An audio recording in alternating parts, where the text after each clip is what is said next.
Bismillahirrahmanirrahim. Assalamualaikum warahmatullahi wabarakatuh. Ahlan wa sahlan fi qanati Lughati Al-Arabiyyah. Selamat datang di channel Lughati Al-Arabiyyah, bahasaku, bahasa Arab. Insyaallah ta'ala pada hari ini kita akan melanjutkan program kita belajar bahasa Arab dari nol. Kita akan masuk pada part yang ke-12. Part yang ke-12 adalah lanjutan dari part yang ke-11 ya teman-teman, tentang alamatul bina'i, tanda-tanda bina. Kalau pada pekan lalu kita membahas tanda-tanda bina yang asli atau al-asliyah, sekarang kita lanjutan yaitu al-fara'iyah. Al-fara'iyah itu dari kata fara'un, artinya cabang. Jadi yang kemarin itu tanda-tanda bina yang asli atau yang utama. Nah, ini tanda-tanda bina lanjutannya atau cabangnya gitu, cabang dari yang utama itu.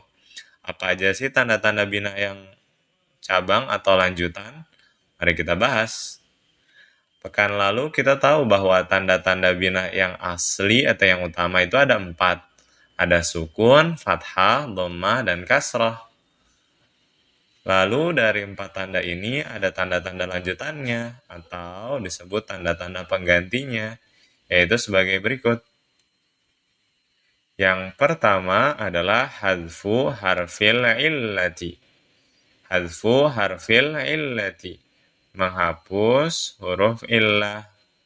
Nah, jadi teman-teman semuanya, kalau mau menonton video ini diharapkan sangat diharapkan untuk menonton part sebelumnya teman-teman, agar memudahkan untuk memahami pada part yang ke-12 ini. Karena lumayan berat ya bagi teman-teman yang mungkin baru pertama kali belajar dari nol. Tapi insya Allah Ana di sini jelaskan sesederhana mungkin yang Ana bisa. Hadfu harfil illati, menghapus huruf illah menjadi tanda bina pengganti. Ingat ya, jadi tanda bina pengganti dari tanda aslinya adalah sukun. Tanda aslinya sukun. Yaitu kapan? Pada fi'il amr atau kata perintah yang diakhiri dengan huruf illah.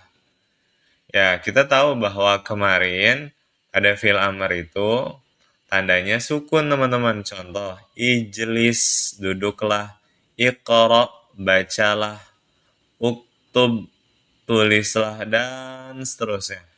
Nah, itu semuanya tanda asli teman-teman. Nah, apa yang menggantikan si sukun ini? Salah satunya ini, hadfu harfil illah. Menghapus huruf illah, yaitu huruf alif, ya, waw. Contohnya gimana sih? Ya, contohnya seperti ini ya teman-teman. Contohnya ikwi. Ikwi. Nah, ini artinya setrikalah. Ikwi kata perintah dari takwi, dari fi'il mudhari takwi. Karena kan fi'il amr kan dibentuk dari fi'il mudhari kan teman-teman, fi'il mudhari mukhatab ya untuk kamu atau kalian. Nah, jadi ikwi ini dibentuk dari takwi. Nah, caranya tanda binanya ikwi adalah mabniyun ala hadfi harfil illah. Dia mabni selalu bentuknya ikwi. Nggak bisa ikwi ditambah ya. Ini untuk dhamir anta ya. Ini untuk dhamir anta, nggak pakai ya. Karena ya-nya dihapus. Menghapus huruf illah. Jadi ikwi asalnya takwi, dihapus huruf illahnya. Begitu pula ud'u. Artinya berdoalah atau panggilkanlah. Nah, ini kata perintah dari tada'u. Tuh lihat teman-teman, asalnya ada waw, tapi ketika fi'il amr, wawnya dibuang, teman-teman. Nah, jadi kalau mau bilang panggilkanlah untuk kamu laki-laki, ya ud'u. Nggak bisa uda'a, nggak bisa ud'i. Nah, inilah maksudnya mabni, harokat akhirnya tidak dapat berubah. Tapi teman-teman jangan bilang, lah, saat ini akhirnya dhammah. Ini akhirnya kasrah, bukan ya teman-teman. Di sini mabniyun ala hadfi harfil illah. Mabni dengan menghapus huruf illahnya. Tanda binanya adalah menghapus huruf illah. Di sini menghapus huruf ya, di sini menghapus huruf waw. Semoga dapat dipahami ya teman-teman. Yang kedua adalah hadfun nuni. Nah, ini mencoret huruf nun atau menghapus huruf nun. Menghapus huruf nun menjadi tanda bina pengganti, ya. Jadi tanda bina pengganti dari apa? Dari tanda asli yaitu sukun. Nah,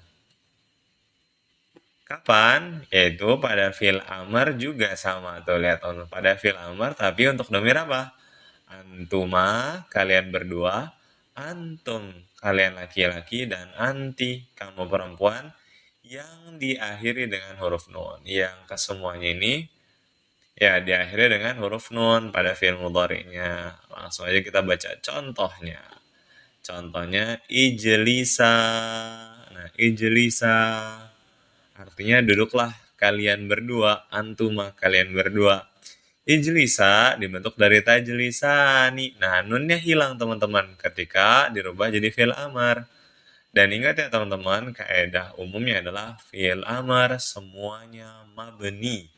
Fi'il amar semuanya mabni. Ini ijlisa. Gak bisa digonta-ganti. Misalnya jadi ijlisani, gak bisa. Nunnya wajib dibuang. Begitu pula gak bisa jadi ijlisai, gak bisa. Selalu bentuknya kalau duduklah kalian berdua, ijlisa. Gak bisa digonta-ganti. Begitu pula ijlisu, duduklah kalian laki-laki. Domir antum. Ini dari tajlisu. Nah, nunnya hilang teman-teman ketika dirubah menjadi fi'il amar.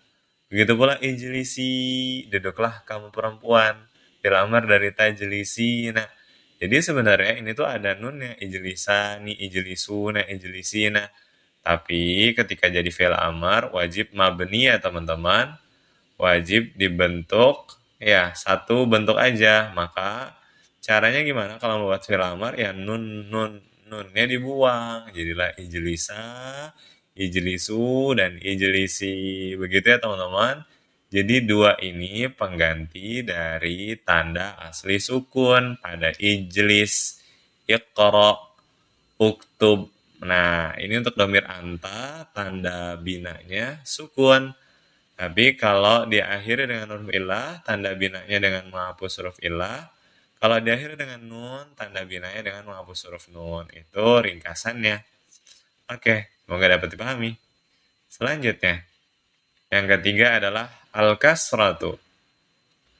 Kasrah menjadi tanda bina pengganti dari tanda asli fathah. Yaitu kapan sih? Yaitu pada jamak muannats salim yang didahului huruf la nafiyah lil jinsi. Ya, pada jamak muannats salim, pada jamak untuk perempuan ya. Contohnya muslimatun, muslimatun, begitu teman-teman. Yang didahului ingat huruf la nafiyah lil jinsi. Apa sih la nafiyah lil jins? La nafiyah lil jins artinya tidak ada. Jadi la ini artinya nanti diartikan tidak ada. Maksudnya apa sih la nafiyah lil jins? Adalah huruf la yang meniadakan keseluruhan jenisnya. Sama kayak teman-teman bilang la ilaha illallah. La ilaha illallah. Itu teman-teman artinya tiada sesembahan, tidak ada sesembahan yang berhak disembah melainkan Allah. Jadi ini tuh untuk meniadakan keseluruhan, maksudnya tidak ada sesembahan satupun yang berhak disembah. Begitu teman-teman. Itulah termasuk huruf nafiyah, la nafiyah lil jinsi. Dan la ilaha, ilaha akhirnya dia mabniun alal fathi. Tapi dia akan mabniun alal kasri ya kapan? Ketika dia jamak muannats salim setelah nyelaknya. Ya, langsung aja pakai contohnya biar lebih paham lagi. Contohnya la talibati huna. La talibati huna. Tidak ada para siswi di sini. Talibat artinya para siswi. La artinya tidak ada. La nafiyah lil jins. Tidak ada para siswi di sini. La talibati. Nah, di sini ti-nya mabniun 'alal kasri. Begitu teman-teman. Kalau mufradnya tunggalnya alal fathi. La talibata. tidak ada satu siswi pun. Nah, begitu teman-teman cara terjemahinnya. Karena di sini jamak muannats salim, ya tidak ada para siswi. Oke, yang keempat adalah al-ya'u. Huruf ya menjadi tanda bina pengganti dari tanda asli fathah juga teman-teman. Jadi kalau jamak muannats salim berubahnya jadi kasroh, kalau ya kira-kira pada apa ya? Oke, kita bahas.